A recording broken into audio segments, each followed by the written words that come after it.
Samantala, pag-uulat mula naman sa impilan ng DCPA, Radyo Totoo, CMN, Bangged, Abra.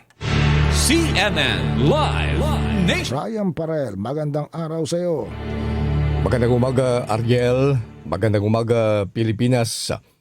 Sinuspindin ng Provincial Government of Abra ang on-site face-to-face classes sa lahat ng pampubliko at pribadong paaralan sa lahat ng antas ngayong araw ng Lunes, Agosto 24, alang-alang sa kaligtasan at kapakanan ng mga mag-aaral, guro at mga school personnel. Pinapayuhan ang mga paaralan na ipatupad ang angkop na mga alternatibong paraan ng paghahatid ng pagkatuto alinsunod sa mga patakaran ng DepEd upang matiyak ang patuloy na pagkatuto ng mga mag-aaral.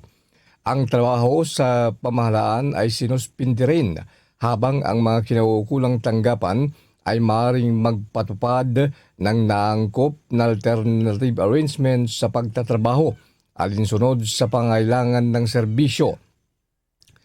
Hinihikayat din ang mga pribadong establishmento na maging maingat at magpatupad ng mga angkop na kaayusan sa trabaho at isinaalang-alang ang kaligtasan at kapakanan ng kanilang mga empleyado at ang umiiral na kondisyon ng panahon. Ang mga health worker, rescue personnel at iba pang kawani na involved sa pagtugon sa mga emerhensya at paghatid ng mahalaga at tuloy-tuloy na serbisyo ay magpapatuloy sa pagtupad ng kanilang mga tungkulin ayon sa kinakailangan.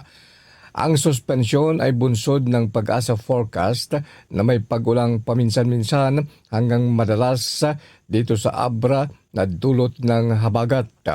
Kalakip ang posibilidad na katamtaman hanggang sa malakas na pag-ulan na maaaring magdulot ng mga biglang pagbaha at pagguho ng lupa sa mga vulnerable areas.